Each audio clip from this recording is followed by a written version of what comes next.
आपल्याला मार्गदर्शन करण्यासाठी आज आपल्या बसळीच्या शिक्षिका Shrimati S R Patil madam आपल्या समोर उपस्थित आहेत. मी त्यांना विनंती करतो की टिळकांचा जीवनपट आपल्या समोर महापुरुषाचं प्रेरणा एका महापुरुषाचं प्रेरणादायी वर्ष लोकमान्यांच्या अलौकिक व्यक्तिमत्वाचं वर्णन करताना श्रीकृष्णाला अर्जुनाने आपले गुरु द्रोणाचार्य यांचे वर्णन केल्याचं स्मरण मला आज या ठिकाणी होत आहे. शब्दाखेरीज संत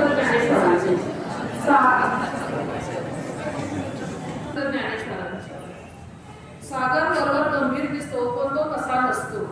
सागर प्रक्षुब्ध होत असतो. द्रोणाचार्यांचे अंतःकरण देखील नेहमी शांत आणि गंभीर असते. गगनाला अंत नाही असे म्हणतात पण त्याचेही मोजमाप होऊ शकते. द्रोणाचार्य हे त्याचप्रमाणे म्हणजेच आपले जहालवादी लोकमान्य बाळ गंगाधर टिळक सुद्धा अगदी त्यांना द्रोणाचार्यांची उपमा देण्यासारखेच आहे. द्रोणाचार्य नेहमीच शांत आणि आठरा होते. वज्र फुटेल अमृतही विटेल पण द्रोणाचार्यांची शांतवृत्ती कधीही ढळली नाही. आईच्या मायेची नेहमी वाखाणी होते पण द्रोणाचार्य म्हणजेच हे साक्षात मूर्तिमंत रूप आणि प्रेम होते. ते दयेचा माहेर असले तरी आपले लोकमान्य टिळक हे विद्येचा सागर आहे. लोकमान्य टिळकांच्या उदात्त सतत प्रेरणादायी ठरणाऱ्या व्यक्तिमत्वाचे मोठेपण म्हणजे जणू काही गुरु द्रोणाचार्यच आहेत असं मला वाटतं. शतकोत्तर डॉ. प्रशाला गोविंदराव हायस्कूल व ज्युनियर कॉलेजचे आदरणीय मुख्याध्यापक Shri S B Patil sir, ज्येष्ठ पर्यवेक्षक आदरणीय Shri A B Kamble sir, पर्यवेक्षक आदरणीय Shri A M Jamdar sir व पर्यवेक्षक आदरणीय Shri S B Bakhede sir, उपस्थित ज्येष्ठ आणि श्रेष्ठ शिक्षक वृंद आणि माझ्या विद्यार्थी बालमित्रांनो, आज 23 जुलै हा दिवस भारताच्या इतिहासातील अत्यंत सुवर्ण अक्षरांनी लिहिला गेलेला हा दिवस. कारण याच दिवशी आपल्या देशाला अन्यायाविरुद्ध लढण्याची ताकद देणारे भारतीय असंतोषाचे जनक महामानव लोकमान्य बाळ गंगाधर टिळक यांचा जन्मदिवस म्हणजेच जयंती. या पवित्र दिनी मी त्यांच्या चरणी कोटी कोटी प्रणाम करते व आपणास या जयंतीच्या शुभेच्छा देते. तल्लख बुद्धिमत्ता लाभलेल्या लोकमान्य टिळकांचा जन्म 23 जुलै 1856 साली महाराष्ट्रातील रत्नागिरी जिल्ह्यातील चिखली या छोट्याशा गावी एका मध्यमवर्गीय ब्राह्मण कुटुंबात झाला. त्यांचे मूळचे नाव केशव होते पण लहानपणापासूनच त्यांना सगळे आवडीने बाळ म्हणत असत. त्यांच्या वडिलांचे नाव गंगाधर पंत तर आईचे नाव पार्वतीबाई होते. टिळक लहानपणापासूनच अत्यंत कुशाग्र बुद्धिमत्तेचे आणि स्वाभिमानी स्वभावाचे होते. बालपणीचा शेंगाच्या टरफलींचा प्रसंग आपल्या सर्वांना ज्ञात आहेच. वर्गात दुसऱ्या मुलांनी शेंगा खाऊन टरफलं टाकली होती. गुरुजींनी शिक्षा म्हणून सर्वांना हात पुढे करायला सांगितले पण तेव्हा बाळ गंगाधर टिळकांनी बाणेदारपणे सांगितले, मी शेंगा खाल्ल्याने तुम्ही टरफले उचलणार नाही. हा त्यांच्यातील अन्याय सहन न करण्याचा गुण लहानपणापासूनच दिसून आला. गणितात तर ते इतके हुशार होते की शिक्षक फळ्यावर गणित सोडवण्यापूर्वीच ते तोंडी सोडून घेत असत. उच्च शिक्षण आणि समाजसेवेचा संकल्प बाळ गंगाधर टिळकांनी ऐन तारुण्यातच केला होता. पुण्याच्या डेक्कन कॉलेजमधून गणितातून त्यांनी BA ची पदवी घेतली तर नंतर कायद्याचे शिक्षण म्हणजेच LLB पूर्ण केले. या काळात इंग्रज सरकारमध्ये मोठ्या पगाराची नोकरी मिळणे त्यांच्यासाठी अगदी सोपे होते परंतु त्यांनी गुलामगिरीची साखळी नाकारली होती. त्यांनी आपल्या बुद्धीचा आणि ज्ञानाचा उपयोग देश स्वतंत्र करण्यासाठी आणि जनतेला जागृत करण्यासाठी करण्याचा कठोर निर्णय तरुणपणातच घेतला होता. शिक्षणाचा प्रसार झाल्याशिवाय देश बदलणार नाही हे ओळखून बाळ गंगाधर टिळक, गोपाळ गणेश आदरकर आणि विष्णू शास्त्री चिपळूणकर यांनी एकमेकांच्या मदतीने 1880 मध्ये पुण्यामध्ये न्यू इंग्लिश स्कूल आणि 1885 मध्ये डेक्कन एज्युकेशन सोसायटी व फर्ग्युसन कॉलेजची स्थापना केली. देशवासियांच्या मनामध्ये देशप्रेम आणि इंग्रजांविरुद्ध असंतोष निर्माण करण्यासाठी टिळकांनी पुढे पत्रकारितेचा मार्ग स्वीकारला. त्यांनी 2 जानेवारी 1881 रोजी मराठा हे इंग्रजी वृत्तपत्र केशरी हे मराठा वृत्तपत्र सुरू केले. केशरीमधील त्यांचे लेख म्हणजे जणू पेटते निखारेच होते. सरकारचे डोके ठिकाणावर आहे का आणि राज्य करणे म्हणजे सूड उगवणे नव्हे अशा जळजळीत अर्थलेखाने त्यांनी ब्रिटिश सरकारला पुरते हदवून सोडले होते. या लेखणीमुळे त्यांना अनेकदा तुरुंगवासी सोसावा लागला होता. जहालवादी टिळक हे भारतीय राष्ट्रीय काँग्रेसमधील जहाल गटाचे प्रमुख झाले. त्यांनी लाल बालपाल अर्थात लाला लजपतराय, बाळ गंगाधर टिळक आणि बिपिनचंद्र पाल या त्रिकुटाने देशात स्वातंत्र्याची नवी लाट आणली होती. इंग्रजांना देशाबाहेर काढण्यासाठी टिळकांनी देशाला चतुसूत्रीचा महामंत्र दिला.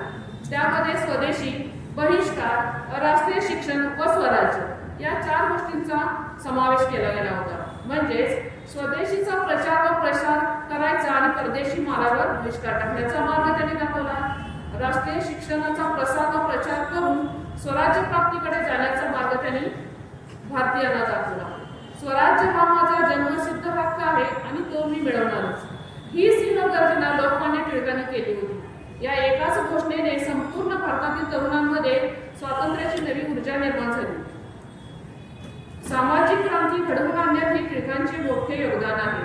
ब्रिटिशांच्या काळात भारतीयांना एकत्र आणणे कठीण होते म्हणून 1893 ला सार्वजनिक गणेश उत्सव व 1895 ला शिवजयंती हे उत्सव सुरू केले गेले. या उत्सवाच्या माध्यमातून लोक एकत्र येतील आणि त्यांच्यामध्ये देशाभिमान व स्वातंत्र्याची भावना रुजेल हा त्या पाठीमागचा उद्देश होता. लोकमान्य टिळकांना ब्रिटिशांनी ब्रह्मदेशातील अर्थात म्यानमार येथे असणाऱ्या मंडालेच्या तुरुंगामध्ये 6 वर्ष तुरुंगवासाच्या शिक्षेत ठेवले होते.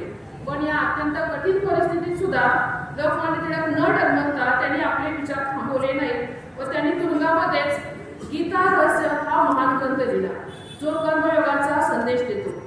भारताच्या दृष्टीने 19व्या शतकातील उत्तरार्ध अत्यंत महत्त्वाचा कालखंड होता. राजकीय, सामाजिक, धार्मिक क्षेत्रामध्ये मोठी स्थित्यांतरे घडून आली.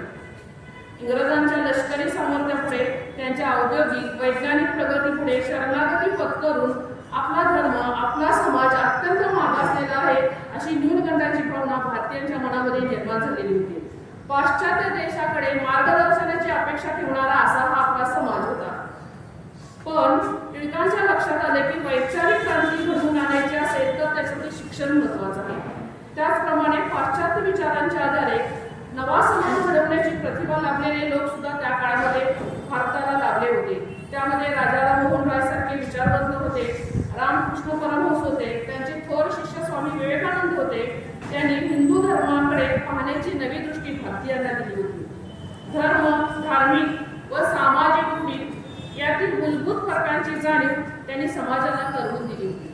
हिंदू धर्मातील तत्वज्ञान हे जगातील इतर धर्मांपेक्षा किती प्रगल्भ आहे आणि श्रेष्ठ असल्याबद्दलची माहिती स्वामी विवेकानंदांनी जागतिक व्यासपीठावरून दिली. लोकमान्य टिळकांनी भगवद्गीतेमध्ये दाखवलेल्या प्रकाशाच्या वाटेने जाण्यासाठी ऐन तारुण्यातच त्यांनी दुष्काळग्रस्त लोकांना मदत केली, प्लेगग्रस्तांची मदत केली, जनतेच्या मदतीसाठी त्यांनी स्वतःच्या जीवाचे रान केले. सांगण्याचा उद्देश हा की ऐन तारुण्यामध्ये आपण कुठं काय भर पडतो, पण त्या काळातील लोक देश स्वातंत्र्यासाठी काय करत होते हे सांगणार आहे. पुढच्या कालावधीमध्ये बडोदा संस्थानामध्ये अधिकारी म्हणून कार्य करणारे त्यांचे स्नेही बापट, कोल्हापूरचे त्यांचे मित्र बाबा महाराज यांच्या अडचणी प्रसंगी सुद्धा लोकमान्य टिळक अक्षरशः धावून आले. बाबा महाराजांच्या दत्तक प्रकरणामध्ये अतिशय प्रतिकूल परिस्थितीमध्ये टिळकांनी खंबीरपणे, शांतपणे त्यांना साथही दिली आणि येणाऱ्या प्रसंगांना तोंडही दिले. पण त्यांना त्यासाठी भयंकर दिव्यामधून जावे लागले. थोर पुरुषांच्या व्यक्तिमत्वामध्ये त्या व्यक्तीचं शील आणि त्या व्यक्तीची निस्वार्थी वृत्तीने लहान थोरांना सहाय्य करण्याचे वृत्त या 2 सद्गुणांना खूप महत्त्व देण्यात येते. टिळकांनी असहाय्य जनतेविषयी आत्मीयता तर होतीच, पण त्यांना सहाय्य करण्यासाठी ते सदैव तत्पर असायचे.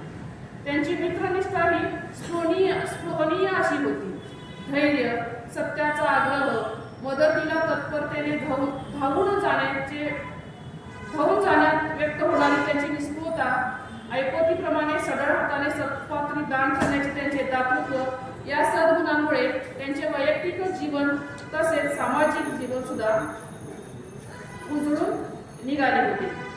लोकमान्य टिळकांच्या आध्यात्मिक विचारांचे वर्णन करताना विचारवंत लेखक प्राध्यापक ग प्र प्रधान यांनी त्यांना आध्यात्मिक मानवतावाद असे त्यांचे वर्णन केले आहे. टिळकांचे सारे जीवनच कर्मयोगशास्त्राच्या दिव्य प्रकाशामध्ये उजळून निघाले आहे. महाराष्ट्राचे सांस्कृतिक दैवत म्हणजे थोर कवी कुसुमाग्रज यांनी मुंबईच्या चौपाटीवर अथांग सागराकडे निर्भय वृत्तीने आपली तीक्ष्ण नजर फेकीत उभ्या असलेल्या लोकमान्य टिळकांच्या भव्य पुतळ्याचे अतिशय प्रेरक शब्दामध्ये वर्णन केले आहे. मनात निराशेचा अंधार पसरला आहे. अंतःकरणात वादळ घोंगावत आहे. यावेळी लोकमान्य टिळकांच्या पुतळ्यावर नजर स्थिर होते. काही क्षणातच निराशेचे ढग विरतात. अंतःकरणातील वादळ सुद्धा क्षमून जाते आणि वाक्य तोंडातून बाहेर पडतं, ती कणखर मूर्ती धीट मराठी थाट, ती कणखर मूर्ती धीट मराठी थाट, आदळतो जीवन अजून पश्चिम वात, आदळतो जीवन अजून पश्चिम वात. वात याचा अर्थ वारा किंवा समुद्र असा घेतलेला आहे. ती अजिंक्य छाती ताठर आणि रणशील, ती अजिंक्य छाती ताठर आणि रणशील, जी पाहून सागर थपके परते आत, जी पाहून सागर थपके परते आत. काव्यपंक्तीचा अर्थ आहे की लोकमान्य टिळकांच्या मूर्तीकडे बघून समुद्राला सुद्धा त्याच्या लाटांमध्ये असणाऱ्या जोशासहित परत जावं लागलं. इतकी ही मूर्ती स्थिर आणि स्थितप्रज्ञ अशा स्वरूपामध्ये उभा राहिलेली आहे. अशा या विचारांच्या क्रांतिकारकाने 1 ऑगस्ट 1920 रोजी अखेरचा श्वास घेतला. त्यांच्या निधनानंतर महात्मा गांधीजींनी त्यांना आधुनिक भारताचे निर्माते म्हणून आदरांजली वाहिली. आजच्या पुण्यदिनी आपण त्यांच्या विचारांचे स्मरण करून देशाच्या प्रगतीसाठी कटिबद्ध राहण्याची शपथ घेऊयात. परत एकदा लोकमान्य टिळक जयंती निमित्त मी त्यांना विनम्र अभिवादन करते आणि थांबते. जय हिंद, जय